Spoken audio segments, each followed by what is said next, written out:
Shiny hunting static encounters in Pokemon Scarlet and Violet just got so much easier, and I'm going to show you how to do it. So for those of you that don't know what a static encounter is, it's a Pokemon that only spawns once and it only spawns in a specific location. The biggest example of this is Spiritomb. He's only going to spawn in a very specific location once per day, at least in my knowledge. If you know different, let me know down in the comments below, but I've only seen him spawn in this one location. So this method is perfect for shiny hunting this Pokemon or any other static Pokemon out in the wild, like for instance all the Terra Pokemon that you may see, one specifically being a Steel type Dragonite. Now shout out to Z-Logic, he seems to be the first person to have discovered this method, so I do encourage you to go check out his channel. So this method is very straightforward, it's extremely easy to do, so let me go ahead and hop into the game and I'm going to show you exactly how to do it. As you can see, I have my static encounter Spiritomb right here over in this location. I'm going to go ahead and show you guys. It's over here by the Casaroya Lake right here on this little stretch of ice. So you're just basically going to go up to this little plateau here and you're going to see your static encounter Spiritomb. Once you've gotten your static encounter Pokemon, what you want to do is you want to go ahead and drop a save in front of this Pokemon, because we're going to be closing the game and we're going to be resetting days. Okay, so the first thing that we're going to do, and I'm going to prove that this does work, is this Pokemon only spawns once a day, at least that I know of. So I'm going to go ahead and knock it out. If my Talonflame will go for the right Pokemon. All right, so we knocked out Spiritomb and we've already dropped our save right up here. So I'm going to go ahead and show you guys that this does work. So what we're going to do is we're going to go ahead and we're going to close out our game. And we're going to go ahead and reset the day. So in order to do that, you're just going to go into your system settings, go down to system. We're going to go to date and time, and we're going to move up one day, and then we're going to hit OK, back out, and then go ahead and open your game. Okay, so we loaded back into the game, and as you can see, Spiritomb has respawned. It's very simple, and this proves that this does work for resetting static encounters. Now, a couple of things that I do want to mention when it comes to shiny hunting static encounters. You don't have to knock out the Pokemon.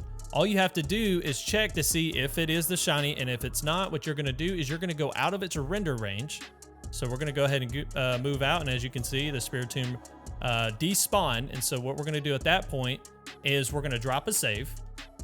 So we're going to drop a save, we're going to hit R, and then we're going to do the process over again. We're going to go in, we're going to close out our game, and then we're going to go over and skip a day, and then just rinse and repeat until you get your shiny Pokemon. Now, I know there are going to be people mentioning the fact that you don't have to close out the game to reset the time, or at least to skip days to reset, say, for instance, mass outbreaks, or Pokemon in general, or items that are on the ground, that sort of thing. But for static encounters, you do have to close out your game. I've tested this without closing the game, and he just stays despawned, at least when you knock him out. So you definitely have to close out the software, skip your day, and then load back into the game. The best idea I have as to why that is because the game seems to allow you to skip time when the game is open. However, it doesn't seem to allow you to skip the dates and reset everything accurately. So you could skip time. I usually skip, like, say for instance 2 hours to get a lot of items like the little sparkly bits to respawn on the ground, or say for instance if you want to redo the auction, skipping a few hours seems to help reset that as well. But if you're wanting to reset days, skip days to get the static encounters to refresh, not just respawn, but to refresh the Pokemon itself, you do have to do it this way. So to recap everything quickly for you guys, in order to shiny hunt a static encounter Pokemon like this Spiritomb, what you're going to want to do is you're going to want to drop a save near the Pokemon. I do encourage you to drop it out of its spawn radius, so it'll just make things a little bit quicker.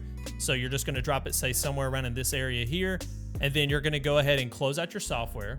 You're going to skip a day, and then you're going to reopen your software, and then you're going to run back to the Spiritomb and see if it is shiny. If it's not, go back out of the spawn radius, save the game, skip a day, and then just do it all over again. It's very simple. It's not hard to do at all. All right, guys, that's going to do it for this video. If you enjoyed it, make sure you hit the like button. Consider subscribing to the channel for more future content. But guys, thanks so much for watching. Have a great day, great night, wherever you are. And until next time, peace out.